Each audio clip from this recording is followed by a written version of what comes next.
Hello student, this is Abhishek here और स्वागत है आपका हमारे चैनल स्टडी क्लास पे।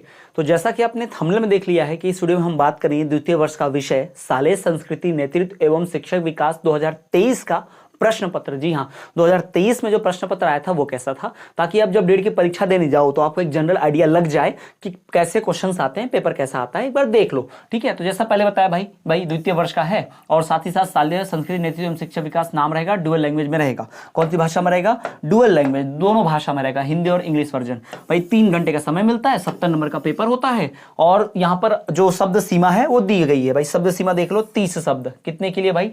2 अंक के लिए। फिर आप देखोगे शब्द सीमा 75 शब्द, कितने के लिए? 3 अंक के लिए। 4 अंक के लिए यहाँ पर देखोगे आप तो 4 अंक के लिए भाई यहाँ पर 120 शब्द, 5 अंक के लिए भाई यहाँ पर 150 शब्द। ठीक, ये दिया हुआ है और वो बताता है कि वस्तुनिष्ठ हमेशा पहले पेज पर लिखो, ये हमको पता ही होता है। कैसे सवाल आए थे? कुछ इस तरह के ऑब्जेक्टिव आए थे। केंद्रीय विद्यालयों की स्थापना सेंट्रल स्कूल के नाम से की गई थी, कौन से सन में? एक प्रभावशाली स्कूल वह है जिसमें वास्तविक औसत अनुमानित औसत उपलब्धि से अधिक होता है, ये किसने कहा? सर्वेक्षण पृष्ठपोषण पद्धति का जनक किसे कहा जाता है? चाहिए भी। अब मैं इन सब के सॉल्यूशन भी बताऊंगा तो सब आप पूरा रट लोगे। थोड़ा खुद से मेहनत करो, सर्च करो, बुक में ढूंढो, नोट्स में ढूंढो, तो आपको पूरा उत्तर मिले, तब जाके आपको याद रहे। वरना सब चीज मैं ही बताने लग जाऊंगा तो कैसे बनेगा? थोड़ी मेहनत आप भी कीजिए, टीचर बन रहे भाई तो कुछ मेहनत तो अपनी भी बनती है। सरकार ने सर्व शिक्षा अभियान को कब मंजूरी दी, है ना? ये जो सर्व शिक्षा अभियान है वो कब मंजूर हुआ? फिर विश्वविद्यालय शिक्षा आयोग का गठन कब किया गया था? विश्वविद्यालय शिक्षा आयोग का गठन कौन से सन में किया गया था, ये ध्यान रखना है। अब इसी का पूरा इंग्लिश वर्जन भी दिया है। ठीक, तो अच्छा ही होता है कि हिंदी ना समझे तो इंग्लिश में देख सकते हैं, इंग्लिश ना समझे कुछ हिंदी में देख सकते हैं। अब देखिए यहाँ पर खाली स्थान दिए, रिक्त स्थान की पूर्ति। अच्छी बात यह है कि ऑप्शन भी दिया, जैसे हरग्रीव्स ने विद्यालय संस्कृति के कितने प्रकार बताए? 2 या 4, ऐसा कोई ऑप्शन। भारतीय संविधान के भाई किस अनुच्छेद में समान कार्य के लिए समान वेतन की बात की गई है? फिर प्रधान अध्यापक विद्यालय के आंतरिक एवं बाहरी प्रशासन के मध्य एक कड़ी है, यह कथन किसका है? कस्तूरबा गांधी बालिका विद्यालय योजना की शुरुआत केंद्र सरकार ने कब की थी, कौन से सन में? डेलर्स की कमीशन ने शिक्षा के कितने स्तंभ बताए हैं? 7 या 4? तो भाई इनको ढूंढिए और लिखिए। तो इस प्रकार के एमसीक्यूज, इस प्रकार के वस्तुनिष्ठ प्रत्युत्तर आए थे। अब बात करें एक वाक्य वालों की, कैसा प्रश्न आया था? तो देखो, शिक्षा का अधिकार कानून संसद में कब पारित किया गया? शिक्षा के लिए हमें पूर्व प्राप्त अनुभव का प्रयोग अपने कार्य को करने के लिए करना चाहिए, यह कथन किसका है? केंद्र सरकार द्वारा मिड डे मील योजना कब शुरू की गई थी? सेंट्रल गवर्नमेंट द्वारा, केंद्र सरकार द्वारा मिड डे मील योजना कब शुरू की गई थी? राष्ट्रीय शैक्षिक अनुसंधान एवं प्रशिक्षण परिषद का गठन कब किया गया था? किसी कार्यक्रम तथा क्रियाओं को संचालित करने के पूर्व उन्हें क्या करना आवश्यक होता है? तो इस प्रकार के प्रश्न आए थे। पहले इनको बनाओ, इनको देख लेना, पीवाईक्यू है ये, पढ़ना, ताकि भाई इसमें से कोई आ भी सकता है। ठीक, इनको ढूंढ के रखिए और पढ़िए जरूर। अब यहाँ से थोड़ा आगे बढ़े भाई, तो देखो यहाँ पे 2 मार्क्स वाले क्वेश्चन भी यहाँ से शुरू होते हैं, अति लघु उत्तरीय। विद्यालय की प्रभावशीलता को प्रभावित करने वाले 2 कारक लिखिए। अब इंग्लिश में दिया, right two factors affecting school effectiveness. समावेशी शिक्षा की 2 विशेषताएं लिखिए। भाई इस पे बहुत सवाल पूछता है, समावेशी शिक्षा। शैक्षिक नेतृत्व से क्या समझते हैं? इस पे बहुत सवाल पूछता है, शैक्षिक नेतृत्व क्या होता है, इसका सवाल पूछता है। सर्व शिक्षा अभियान के 2 उद्देश्य बतलाइए, इसके 2 ऑब्जेक्टिव उद्देश्य क्या थे?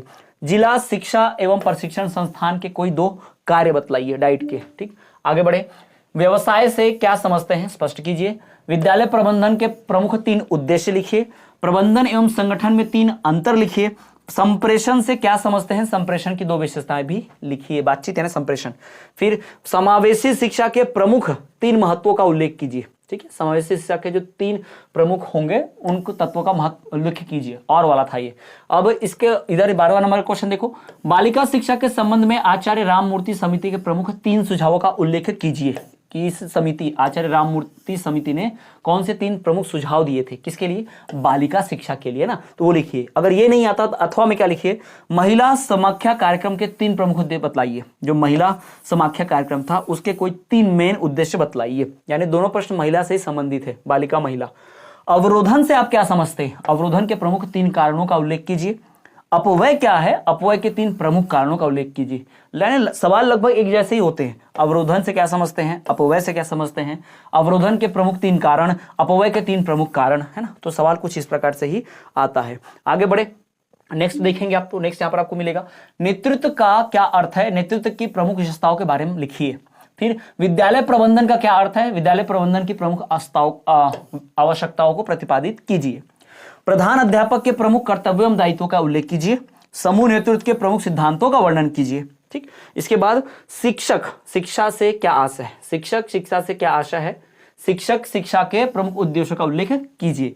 शिक्षक प्रशिक्षण कार्यक्रम में गुणात्मक विकास हेतु कोठारी आयोग के प्रमुख सुझावों का उल्लेख कीजिए। कोठारी आयोग वाला भी बहुत इंपॉर्टेंट है। फिर उसके बाद शिक्षक शिक्षा महाविद्यालय के बारे में क्या जानते हैं, इनकी प्रमुख भूमिकाओं का भी वर्णन कीजिए। और राष्ट्रीय शिक्षक शिक्षा परिषद के प्रमुख उद्देश्यों एवं कार्यों का वर्णन कीजिए। ये हो गया 17 क्वेश्चन। अब 18, 19, 20 3 क्वेश्चन बचे हैं। विद्यालय संस्कृति से आप क्या समझते हैं? विद्यालय संस्कृति के विभिन्न प्रकारों का वर्णन कीजिए। जिला प्राथमिक शिक्षा कार्यक्रम के उद्देश्यों का वर्णन कीजिए। या फिर इधर 19वां, गुणवत्तापूर्ण शिक्षा का क्या आशय है, क्वालिटी एजुकेशन के बारे में पूछा है। शिक्षा की गुणवत्ता बनाए रखने के लिए किन उपायों का इस्तेमाल करना चाहिए, ये पूछा है। या इसके अथवा में पूछेगा आदर्श शिक्षक से आप क्या समझते हैं, आइडियल टीचर कौन होता है ना। फिर आदर्श शिक्षक के प्रमुख गुण बताइए, जो आइडियल टीचर होता है उसके मेन कैरेक्टर्स एक अच्छे शिक्षक के। फिर last not the list question ये है, शैक्षिक अवसरों की समानता से आप क्या समझते हैं? शैक्षिक अवसरों की समानता की प्रमुख आवश्यकता का वर्णन कीजिए। शैक्षिक अवसरों की समानता कैसे होगी, इसका मतलब क्या है, ये कैसे ला पाएंगे, वो लिखिए। फिर कस्तूरबा गांधी बालिका योजना, पहले भी बता चुके इसके बारे में बहुत। कस्तूरबा गांधी बालिका योजना के बारे में आप क्या जानते हैं, उस योजना के प्रमुख उद्देश्यों का भी वर्णन कीजिए।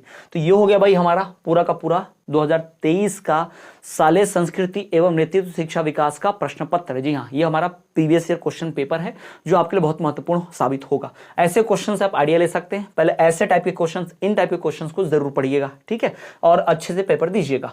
वीडियो पसंद आई तो लाइक शेयर कर दें, अपने दोस्तों को पसंद करें, उन तक पहुंचा दें। दोस्तों का पसंदीदा वीडियो है, पहुंचा दीजिए भाई, उनकी भी मदद हो जाएगी।